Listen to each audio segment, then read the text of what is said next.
What's this? A plush toy? Regardless of why it's designed to look like the conductor aboard the Astral Express, this doll, is it connected to the case? Have you ever heard of something called a red herring in detective stories? It's a fake clue that leads you down the wrong path. I see. But when it's so obvious, doesn't that defeat the purpose? That's just in case you didn't realize the ingenuity of Miss Sparkle and were worried about her throwing out a random, useless clue. I see. Thank you for your keen insight. Then, let's pretend we were misled by a red herring. This doll, could it be connected to the case? You don't have to play along that hard, you know.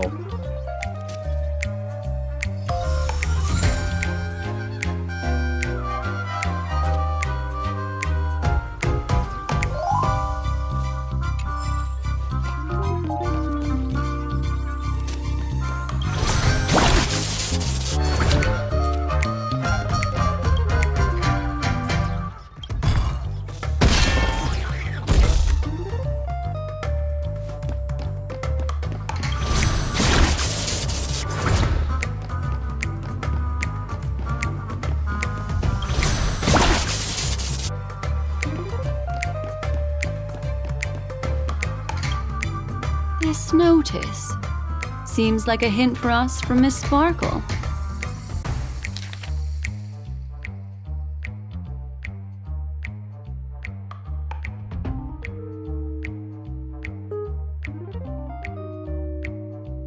That sounded like a story from ancient times. And why did the facial recognition system suddenly go out? This is so her style, isn't it? Doesn't look like there are any more clues. Let's head back to the crime scene. Next, should we pin down the identity of the perpetrator? This evidence, I've been staring at it all day, but there's nothing that can identify the perp. Lefton, that guy lost his hand. Remember Zhongshan's face was disfigured after the incident at the cliff? Right? I remember this one best. Right has a broken leg. Why don't we flip the question and start by asking who couldn't be the murderer? After all, there are only 3 suspects, so elimination could be a valid method. If you put it like that, then do you already have someone in mind? Tell me, come on.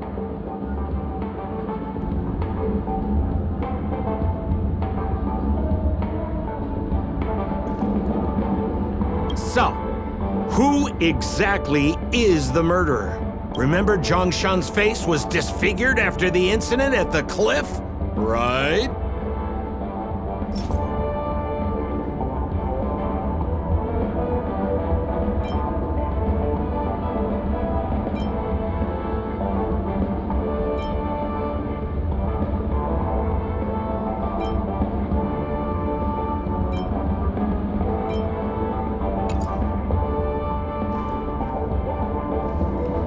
So, remember Zhongshan's face was...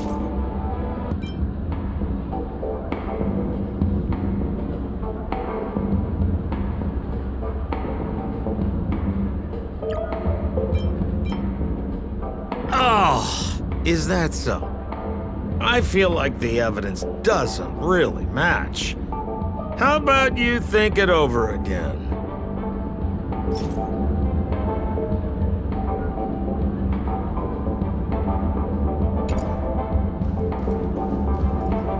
Have you got any more questions? I have no... I'm just a look. So, remember Zhongshan...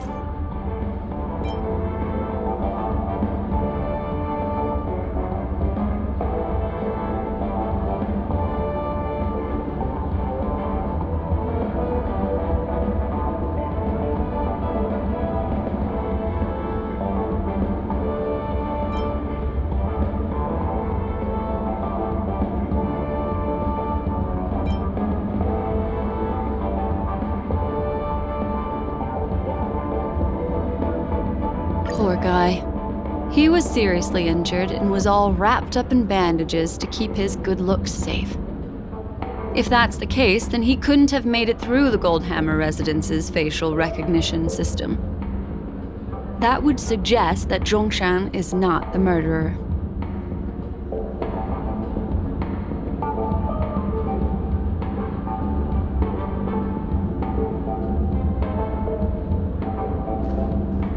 So, who exactly is the murderer?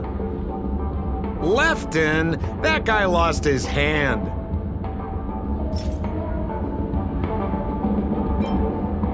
Based on the bailiff's statement, Lefton's dominant hand was seriously injured to the point where he had to learn how to live using only his left hand.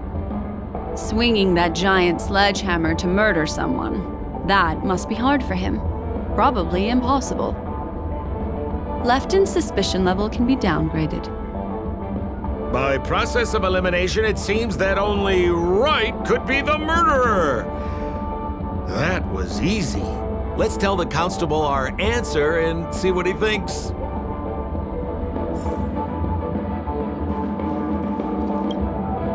Please begin your investigation, Lady Black Swan. There are lots of clues at the crime scene that are sure to help you apprehend the real culprit.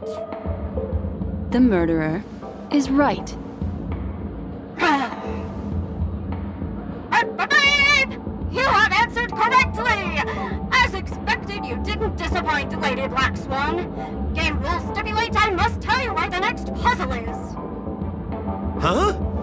The next puzzle? I didn't sign up for this. Looks like the key to winning lies not in the puzzle itself, but in the motives behind Miss Sparkle's strange behavior. I'm afraid this chase may just go on forever. I have to remind you that Sparkle is a masked fool? Do you plan on finding logic in the mind of a masked fool? That's exactly what I plan on doing. Even if it's just subjective, there must be an overall principle behind the behavior. Memories cannot lie, and hers may just understand more about her than she does herself. Right now, let's follow her train of thought and head to the next puzzle. I hope this time we can get ahead of the Bloodhound family. I want to try and avoid using my Memo Keeper powers.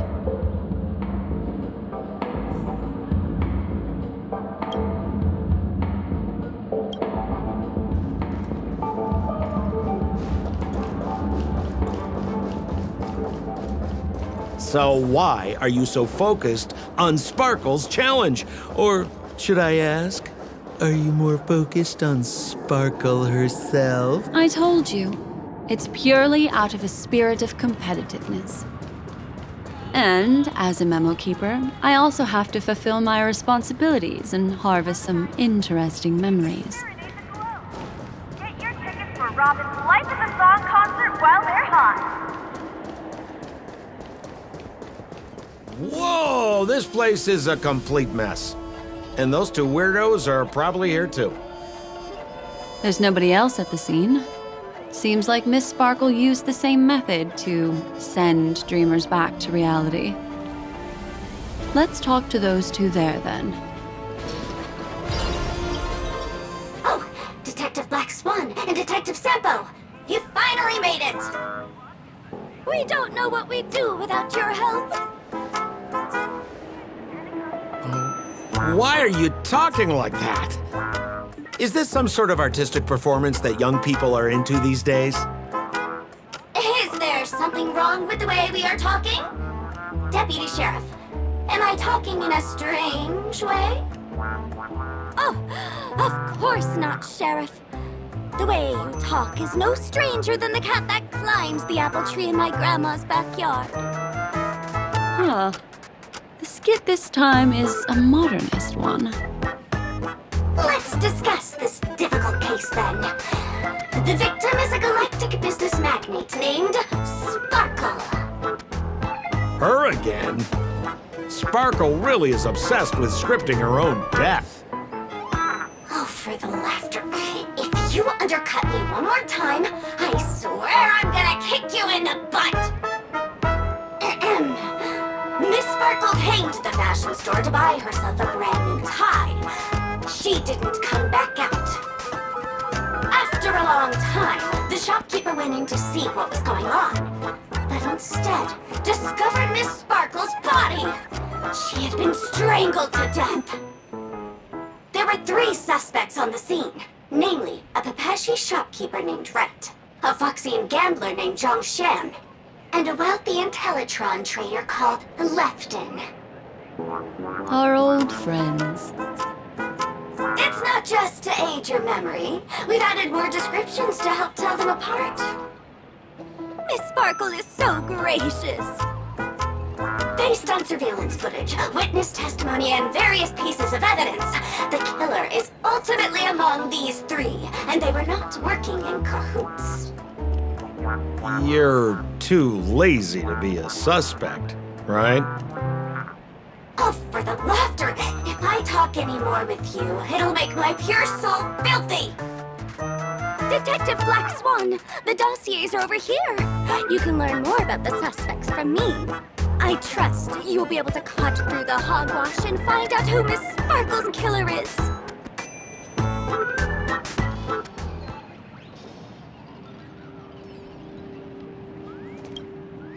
Let me introduce the identities of these suspects to you. It's very straightforward.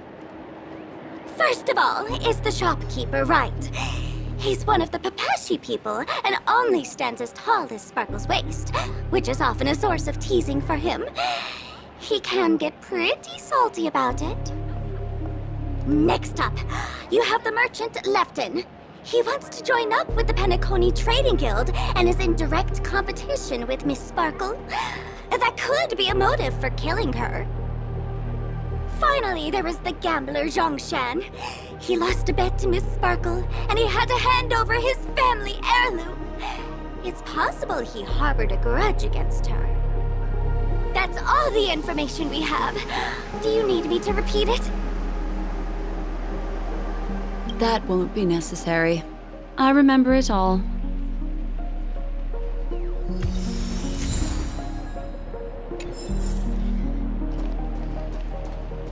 And there's the tie. That skit before said that the deceased was strangled. Is this tie some kind of joke murder weapon? The tag on the tie reads, "Only for Imperial Master Lefton." Seems like it's one of Miss Sparkle's personal belongings.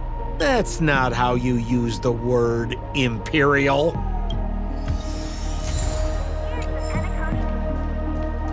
There's an accounting book lying on the ground. It must have been specially placed there by Sparkle. On the title page is written Chen Katong. Is that someone's name? A code name. Oh, I think it's the name of the owner of this book. This Chen Katong person should be Sparkle's targeted victim this time around.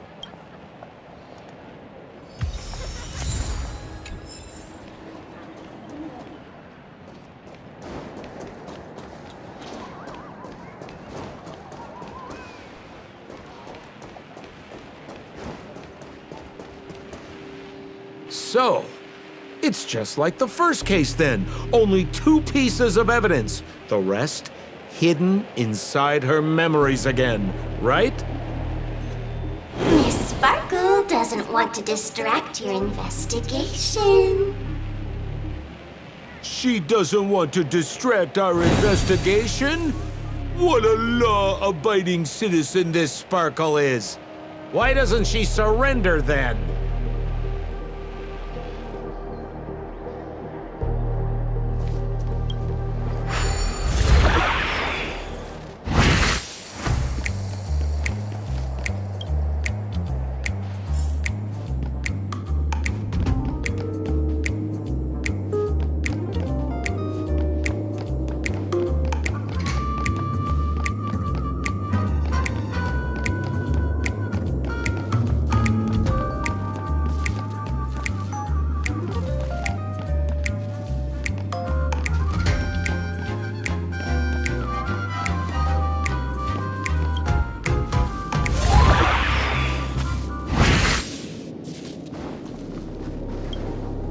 A little stool that seems quite normal.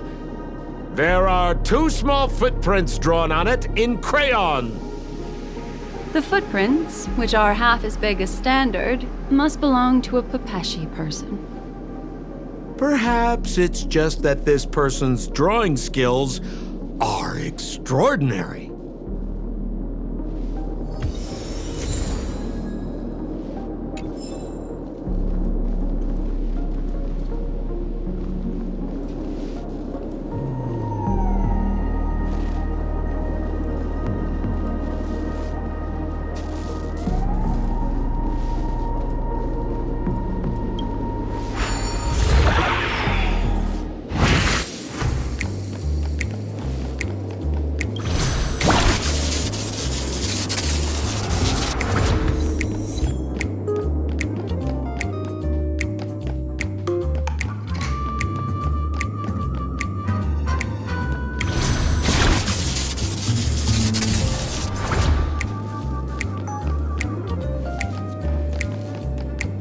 This... Open it up and take a look.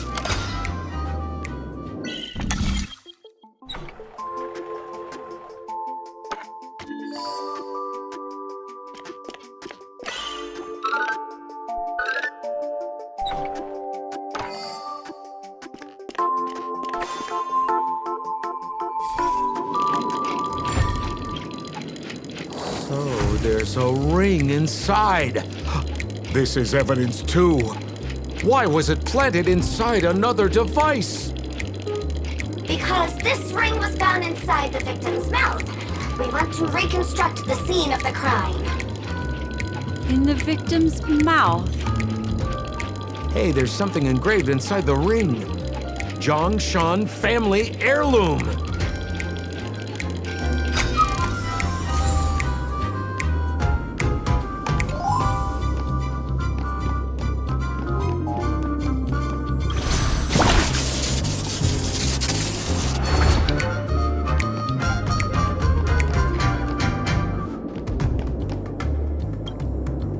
What's that smell?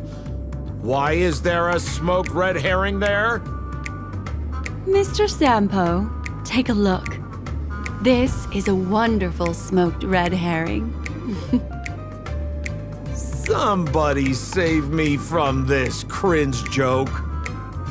Even among the fools I know, Miss Sparkle's sense of humor stands out from the rest. Have you dealt with many masked fools before? No, only a handful. After all, I prefer warm memories baked in sunshine. They're the ones that usually belong to kind people. That should be it. Let's head out. I have to thank you, Mr. Assistant Detective, but the puzzle this time is pretty strange. Have you found out who the killer is? Just some shallow intuition. Anyway, let's report back to the sheriff for now.